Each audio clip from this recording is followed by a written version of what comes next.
అతని పేరేంటో తెలుసుకోవచ్చా? సారీ సార్, మా resort more secured, customer details very confidential. కాదండి, డూ యు నో? ఎవ్వరికి ఇవ్వడం కుదరదు సార్. ఇలా వచ్చే వాళ్ళ డీటెయిల్స్ అయితే అస్సలు కుదరదు. ఓకే సార్, కావాలంటే దాని పక్కనే 204 రూమ్ ఉంది సార్. అది కూడా మంచి సెంటిమెంట్ సార్, తీసుకుంటారా? మాకో సెంటిమెంట్ కాదులేండి, అది విషయం. చేతురా కీ తీసుకెళ్ళాడంటే రూమ్లో ఏమైనా ఉన్నాడా? ఏమో విరాజ్, ఇప్పుడు ఎలా తెలుసుకోవడం? సరే అండి, మీరు రూల్స్ అంటున్నారు, తన పేరు చెప్పనంటున్నారు, కనీసం తన నెంబర్ అయినా ఇవ్వండి, నేను నెగోషియేట్ చేసుకుంటాను. సారీ సార్, నెంబర్ కూడా కాన్ఫిడెన్షియల్. కావాలంటే సార్ వచ్చాక నెగోషియేట్ చేసుకోవచ్చు face to face. But sir బయటికి వెళ్ళారు, ఆయన వచ్చాక మాట్లాడుకోండి సార్. Just minute sir.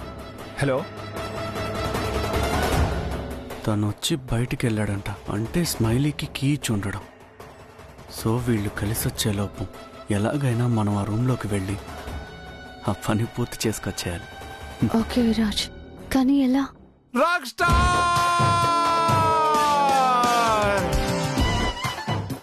నేను మీకు పెద్ద ఫ్యాన్ని సార్. మాకు కావాల్సింది ఇదే కదా సార్. Thank you. 201, 202.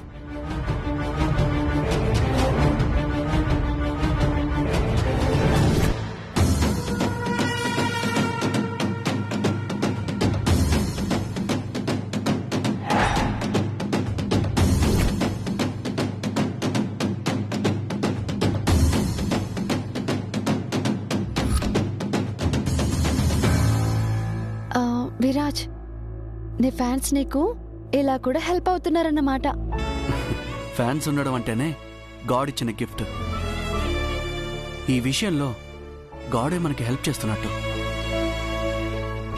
అయినా ఏ మాటకా మాట, ఈ రాక్ స్టార్ ఫ్యాన్సే వేరు. అబ్బో, అవును, ఇందాక ఆటోలో అంత దగ్గరగా ఏదైనా అనుకున్నావా? దగ్గరైన వాళ్ళు దూరంగా ఉంటే అనుకోవచ్చు, కానీ దగ్గరగా ఉంటే హ్యాపీయే కదా. ఏమన్నా? ఏం లేదు, త్వరగా లాక్ తీ.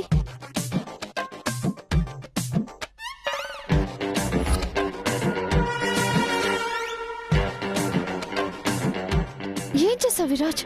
నువ్వే కదా దగ్గరగా ఉంటే బాగుంటుంది. స్మైలీ వచ్చింది. ఇటే వస్తుందా?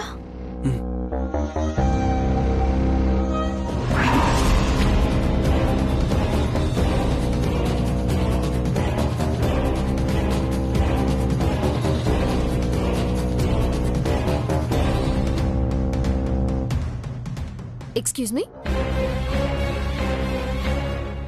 ఎవరు మీరు?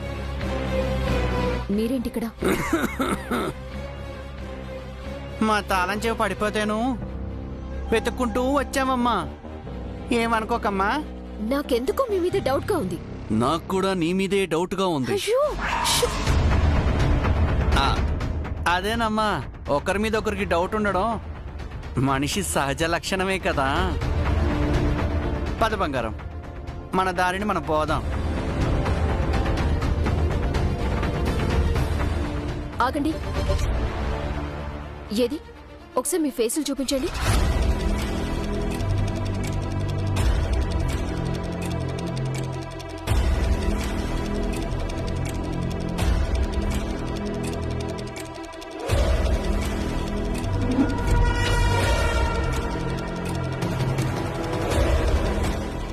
మమ్మల్ని ముట్టుకుంటే చచ్చిపోతాం. ఏ, ఎవరు మీరు? మమ్మల్ని టచ్ చేయొద్దు, మాకు మసూజీ సోకిందమ్మా. మసూజియా? మసూజీ అంటే తెలుసు కదమ్మా, ముట్టుకుంటే చుట్టేసుకుంటుంది. అందుకే అందరికీ దూరంగా అక్కడెక్కడో గది తీసుకొని ఉంటున్నామమ్మా. ఇంకోసారి చెప్తున్నామమ్మా, మమ్మల్ని టచ్ చేయొద్దు, చస్తావు.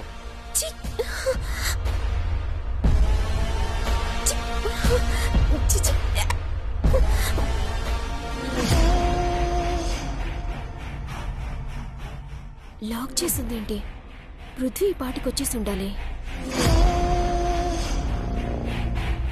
స్మైలీ చేతికి దొరికిపోయావనుకున్నాను విరాజ్. ఈ మసూజిని ఎక్కడ పట్టావు? మొన్న త్రిబులర్ సినిమాలో చూసాలే, ఇక్కడ అప్లై చేశాను. నువ్వు దొంగ అవును, నువ్వు పరిచయం కాకముందు రాక్ స్టార్ని, ఇప్పుడు దొంగని. విరాజ్ పద. పద.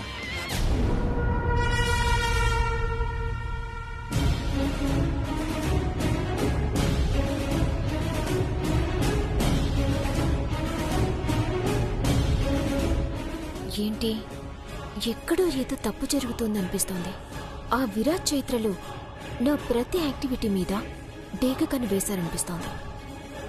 పిల్లి కళ్ళు మూసుకొని పాలు తాగినట్టు నేను ఇక్కడికి రాలేదు కదా.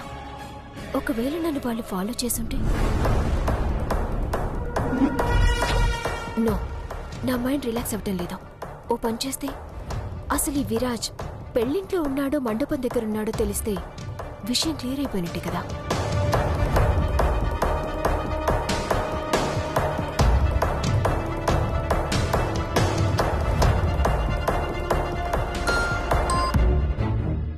ఏంటి పెళ్లి కూతురా ఫోన్ చేసావు? మండపానికి ఏ టైంకి బయలుదేరుతున్నామో కనుక్కోడానికా? అసలు మండపానికి నేను వస్తాను రాను అన్న సందిగ్ధంలో ఫోన్ చేశానంటీ. ఏం స్మైలీ, ఏం జరిగింది? సడన్ గా నీకెందుకలా అనిపిస్తుంది? ఇలా సడన్ గా ఏమీ నాకు అనిపించట్లేదంటీ. ముందు నుంచి అలాగే అనిపిస్తోంది. ఆ ఇంట్లో కోడలుగా నేను అడుగు పెట్టగలనా అని అనుమానంగా ఉంది. నేనుండగా నీకే భయం అవసరం లేదు. ఎవరి కుట్రలు నీ మీద పనిచేయవు. అయినా ఈ ఇంటి కోడలు అవ్వకుండా నిన్నెవ్వరూ అడ్డుకోలేరు. అడ్డుపడుతున్నారని కదా ఆంటీ. తాళి మెళ్ళో పడ్డానికి గంట సమయం కూడా లేదు. అయినా భయపడుతున్నానంటే ఏంటర్థం? ఆ విరాట్ చైత్రలు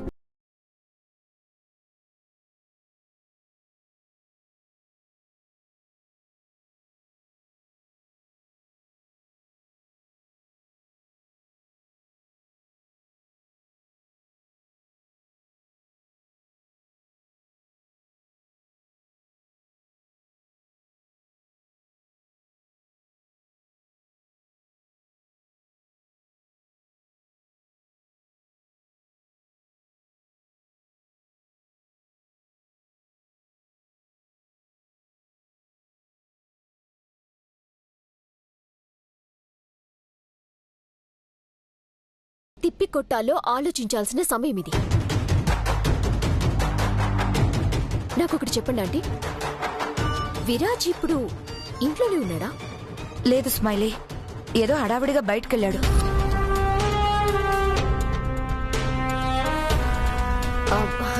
అంటే చైత్రతో కలిసి బయటెక్కడో కనిపించాడని నాకు తెలిసిన ఫ్రెండ్ చెప్పింది. ఈ టైంలో ఉంటే ఇంట్లోనే ఉండాలి కదా అని మీకు ఫోన్ చేశాను. కానీ నా అనుమానం ప్రకారం వాళ్ళిప్పుడు కలిసే ఉన్నారంటే మాత్రం ఖచ్చితంగా ఏదో ఒకటి చేయటానికి స్కెచ్ వేసుంటారంటీ. స్మైలీ, కంగారు పడకు. నువ్వు మా ఇంటి కోడలవ్వడం అది ఎప్పుడో డిసైడ్ అయిపోయిన విషయం. ఆ చైత్ర మా విరాజ్ని తన గ్రిప్లో ఉంచుకున్నంత మాత్రాన అయిపోతుందా? ఈ ఇంట్లో మోపాల్సిన నీ కుడికాలు గోటిని కూడా ఆ చైత్ర ఆపలేదు. కానీ చైత్రతో విరాజ్ ఉన్నంత వరకు నాకు ఈ టెన్షన్ తగ్గదా అండి? విరాజ్ని ఎలా డైవర్ట్ చేయాలో నాకు తెలుసు. నేను చేస్తాను. నువ్వు రిలాక్స్డ్గా ఉండు. Thank you aunty.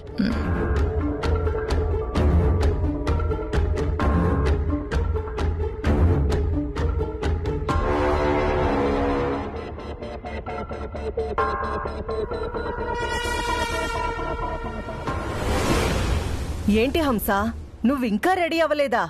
మండపానికి వెళ్లే టైం అవుతుంది కదా, వెళ్ళి త్వరగా రెడీ అవ్వు. హంస, ఏంటి అలా ఉన్నావు? ఇంకెలా ఉండాలొదినా? నేనెంత చెప్తున్నా విరాజ్ తన పద్ధతి మార్చుకోకుండా ఈ టైంలో కూడా ఆ చైత్రతో కలిసి తిరుగుతున్నాడంటే అసలు నేనేమనుకోవాలి? ఆ చైత్ర నీడ కూడా ఇటు పక్కన పడకూడదని నేను ఆలోచిస్తుంటే ఆ చైత్రకే నీడలా మారిపోయాడు మన విరాజ్. చివరికి సొంత అన్న పెళ్లి కన్నా ఆ పిల్లే ముఖ్యమైపోయిందంటే ఏమనుకోలేదునా? హంస, నువ్వనుకున్నట్టు ఏమీ కాదు. పద, ఆనంద్ దగ్గరికి వెళ్ళి కాల్ చేయిద్దాం. ఆనంద్ చెప్తే విరాజ్ కాదండు. రా.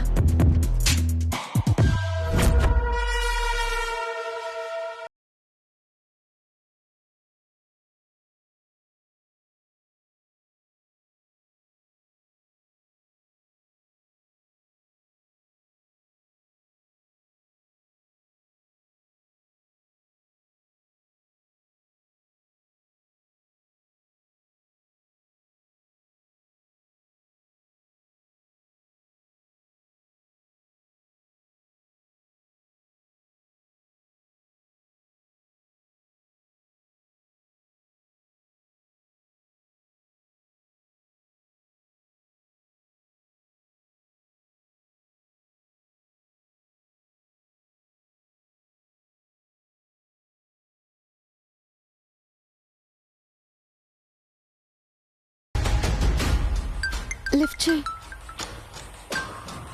అన్నయ్య ఎక్కడున్నావు విరాజ్? అదే దగ్గరలోనే, పక్కనే ఉన్నాను. హాఫ్ అన్ అవర్లో నా పెళ్లిరా, ఇంకా నువ్వు ఎక్కడ ఉంటే అలా? కొంచెం పనుంది అన్నయ్య, వచ్చేస్తున్నా. ఇంకా ఎక్కడ ఉంటే అలారా? ఇక్కడ అమ్మ అత్తయ్య వాళ్ళు కూడా టెన్షన్ పడుతున్నారు. అత్తయ్య ఏవో ముఖ్యమైనవి తేవాలని చెప్పిందంట కదా, త్వరగా వాటిని తీసుకురారా. అర్జెంట్ అంట పూజకి. ఇంట్లో పూజ ఫినిష్ చేస్తేనే గాని నేను అడుగు బయట పెట్టకూడదంట. త్వరగా రారా. ఆనంద్, ఫోన్ ఇలా ఇవ్వు. విరాజ్, నీకు ముందే చెప్పాను కదా, నా వల్ల కాదు, నేనే పనులు పట్టించుకోనని చెప్పుంటే మా బాధలేవో మేం పడేవాళ్ళం కదా. నిజం చెప్పు విరాజ్, ఇప్పుడు నువ్వు ఆ చైత్రతోనే ఉన్నావు కదా? ఇకంతా అర్థమైపోయింది. నువ్వు కావాలనే చేస్తున్నావు. అత్తయ్య అలాంటిదేం లేదు. నేను వస్తున్నాను. ఓకే, ఏదో తేవాలన్నావు కదా, అది తీసుకునే వస్తాను. విరాజ్, ఇవన్నీ కాదు. మాటలతో సమయం వృధా చేయకుండా 10 నిమిషాల్లో నువ్వు నా పక్కన ఉండాలి. ఉంటున్నావు అంతే. అన్నయ్య 10 మినిట్స్లో అక్కడ ఉండాలంట. సరే, టెన్షన్ పడకు, నువ్వు వెళ్ళు. ఎవిడెన్స్ దొరకకుండా ఎలా వెళ్ళేది? వాళ్ళవి ఇంకా రాలేదు. రావడానికి ఎంత సమయం పడుతుందో ఏమో. నేనున్నాను కదా విరాజ్, నేను చూసుకుంటాను, నువ్వు వెళ్ళు. పాపం ఆనంద్ గారు కంగారు పడుతూ ఉంటారు. నిన్నొక్కదాన్ని ఇక్కడ వదిలేసి ఎలా వెళ్తాననుకున్నావు? విరాజ్, సమస్యని పరిష్కరించాలంటే కొన్ని డెసిషన్స్ కఠినంగా అనిపించినా తీసుకోవాల్సిందే. అయినా ఏముంది చెప్పు, వాళ్ళు వెళ్ళిపోగానే సెట్ చేసిన కెమెరాని తీసుకుని నేను వచ్చేస్తాను కదా. ఈ లోపు పెళ్లి దగ్గర నువ్వు మేనేజ్ చేస్తూ ఉండు. నేను తీసుకొస్తాను విరాజ్, నువ్వు వెళ్ళు.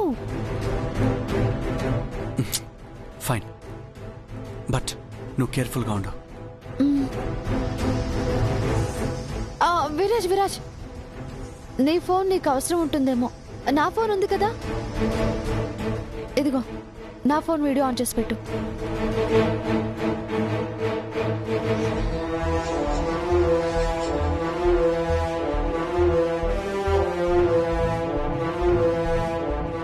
వాళ్ళు వచ్చి వెళ్ళేదాకా నువ్వు బయట వెయిట్ చేయి. జాగ్రత్త. సరే సరే, పద.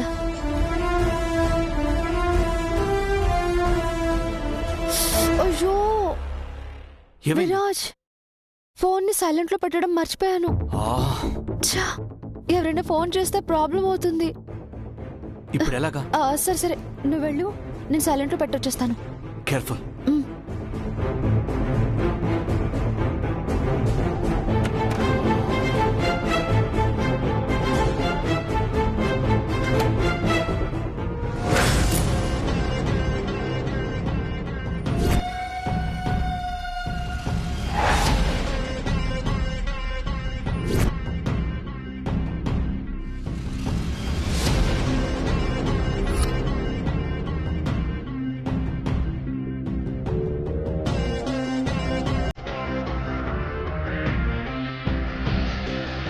నాకు చాలా టెన్షన్గా ఉంది బేబీ.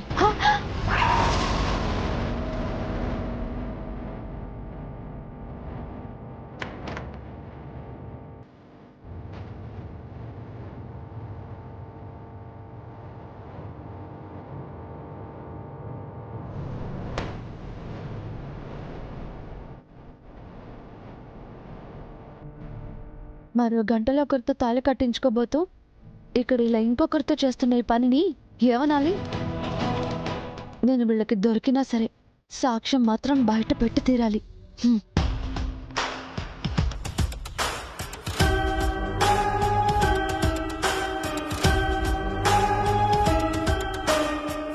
బేబీ, ఏంటి నీ భయం? వాళ్ళు ఇక్కడికి కూడా వచ్చుంటారనే కదా. నువ్వేం టెన్షన్ పడక. వచ్చినా వాళ్ళేం చేయలేరు. ఒకవేళ వచ్చి వాళ్ళు ఏదైనా ప్లాన్ చేసినా నా చేతికి ఖచ్చితంగా దొరికిపోతారా. అందులో డౌట్ ఏం లేదు. Be happy. ఇది చెప్పడానికి నన్ను ఇక్కడికి రమ్మన్నావా? ఇంత చిన్న విషయానికి ఇక్కడి దాకా ఎందుకు రప్పిస్తాను? మరి ఏ ధైర్యం ఇవ్వడానికి నన్ను ఇక్కడికి రమ్మన్నావు? వాళ్ళని అడ్డు తప్పిస్తానన్నావు, కానీ మనమే వాళ్ళకి సాక్ష్యాలుగా దొరికిపోయేలా ఉన్నాం ఇప్పుడు. బేబీ, నువ్వెలాంటి టెన్షన్ పడకో. ఆ ఆనంద్ చేత నీకు తాళి కట్టించడం నా బాధ్యత. నేను ఆలోచించేది ఆనంద్ చేత తాళి కట్టించుకోవడం గురించి కాదు. పొరపాటున వాళ్ళెక్కడ మన గురించి బయట పెట్టేస్తారేమోనని. అఫ్కోర్స్ బయట పెట్టి అల్లరిపాలు చేస్తే వాళ్ళు బతకరనుకో, కానీ వాళ్ళకి ఇదంతా తెలియదు కదా. బేబీ, భయాలన్నీ వదిలే. ఈ సమయాన్ని ఇలా కాదు గడపాల్సిందే. మరిలా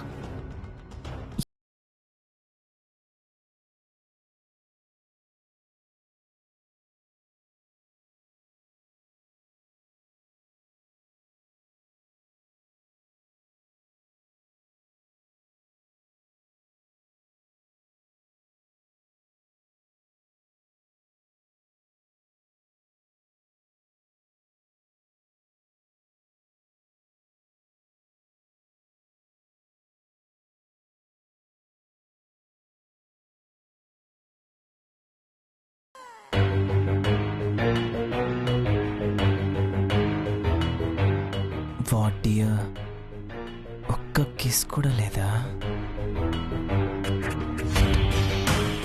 ప్రతి దానికి సిచ్యువేషన్ కావాలి.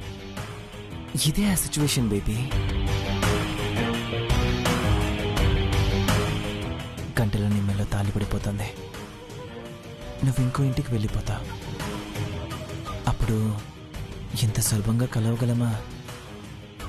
కలవలేమో అన్నప్పుడు నన్నెందుకు అక్కడికి పంపించడం? నేనే ఆనందిని ఇష్టపడి పెళ్లి చేసుకోవడం లేదు కదా. నేను ఇష్టపడింది నిన్ను, నా ప్రాణం కూడా నువ్వే. కానీ నువ్వే ఏదేదో చెప్పావు, నేను కూడా వినేశాను. విన్నావు కదా, ఏ నమ్మకంతో? నిన్ను ప్రేమించాను కదా, అదే నమ్మకంతో. అదే నమ్మకాన్ని అలానే ఉండని. ఇప్పుడు కాజ్ ఉంది. మనసులో ఉన్న భయాలన్నీ, అనుమానాలన్నీ తుడిచేసే. Have it.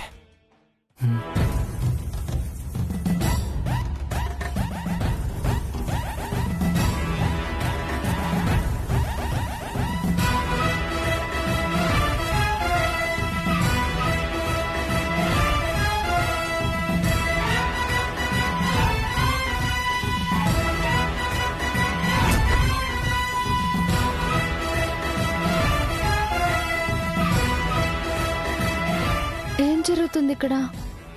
వీళ్ళు ఏం చేస్తున్నారు? ఇంకా వెళ్ళట్లేదు. ఛా!